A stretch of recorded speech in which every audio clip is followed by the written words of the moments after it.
बारिश का स्वरूप अब लोगों की जिंदगियों में सीधा खलल डाल रहा है। तो चले उस बीच आगे बढ़ेंगे। एक और बड़ी खबर आपको बता दें, दिल्ली में नई ईवी पॉलिसी लागू 2026 लागू हो गई है। 1 जुलाई से इलेक्ट्रिक मोबिलिटी की तस्वीर बदलेगी। 15,000 करोड़ रुपए के निवेश का लक्ष्य है। प्रदूषण कम करने पर सरकार का यह बड़ा फैसला। भावना हमारे साथ जुड़ी हुई। भावना, बहुत बड़ा फैसला सरकार का, ये 15,000 करोड़ रुपए के निवेश का लक्ष्य भी रखा गया। विस्तार से बताइए, क्या खबर है?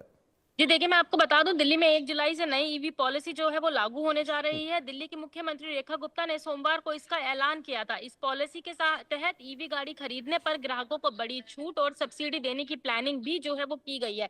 वहीं दिल्ली की मुख्यमंत्री रेखा गुप्ता ने इसके ऐलान के साथ साथ कहा कि दिल्ली को ईवी कैपिटल बनाने की प्लानिंग है, जिसके जरिए प्रदूषण की समस्या से निपटने का एक संबल मिलेगा। यानी कि कहा जा सकता है कि 1 जुलाई से जो है पॉलिसी लागू की जाएगी। इसको लेकर नई ईवी पॉलिसी के तहत आगे चलकर 4 वर्षों में करीब 15,000 करोड़ रुपए का निवेश होने का अनुमान लगाया जा रहा है। सरकार का कहना है कि इस निवेश से इलेक्ट्रॉनिक वाहन उद्योग को बढ़ावा मिलेगा, वहीं चार्जिंग इंफ्रास्ट्रक्चर का विस्तार होगा, रोजगार के नए अवसर भी पैदा होंगे। वहीं अगर सरकार की बात की जाए तो सरकार के अनुसार नई नीति का उद्देश्य दिल्ली में इलेक्ट्रिक वाहनों के इस्तेमाल को बढ़ावा देना, प्रदूषण कम करना और स्वच्छ परिवहन व्यवस्था को मजबूत करना है। पॉलिसी लागू होने के बाद ईवी सेक्टर में निजी निवेश और नई परियोजनाओं को भी गति मिलने की उम्मीद जो है वो बताई जा रही है। यानी कि कहा जा सकता है कि 1 जुलाई से जो ईवी पॉलिसी लागू हो रही है उसको लेकर एक बड़ा निवेश जो है आगे के 4 सालों में देखने को मिलेगा और इस नई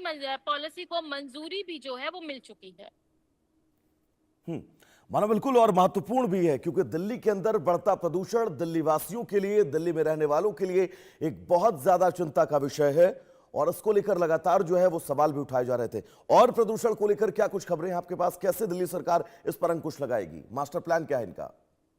जी देखिए, मैं आपको बता दूं कि साफ तौर पे जिस तरीके से दिल्ली में लगातार जो प्रदूषण की समस्या देखी जाती है उसको लेकर जो है ईवी पॉलिसी को जो है वो बढ़ावा दिया जा रहा है और इसको लेकर जो है ये देखा जाए तो चार्जिंग इंफ्रास्ट्रक्चर का भी जो है विस्तार करने को लेकर जो है सरकार साफ तौर पे विचार विमर्श करती हुई नजर आई और चर्चाएं भी करती हुई नजर आई, जिसको लेकर मंजूरी भी दे दी गई है। और अगर इन सब चीजों को देखा जाए तो जिस तरीके से ईवी पॉलिसी को बढ़ावा दिया जा रहा है उससे लेकिन रोजगार माना के कितना नए फायदा अवसर भी होगा जो है वो दिल्ली की प्राप्त। जनता को प्रदूषण से? क्योंकि एक वक्त ऐसा आता है जब एयर क्वालिटी इंडेक्स 400-500 को पार कर जाता है। आम जनता अगर सांस लेती है तो सांस के जरिए वो मौत लेती है। फिलहाल भावना, आपका बहुत बहुत शुक्रिया इस तमाम जरूरी अपडेट्स के लिए। तो इंडिया न्यूज पर खबरों का सफर लगातार जारी रहेगा। फिलहाल रुके।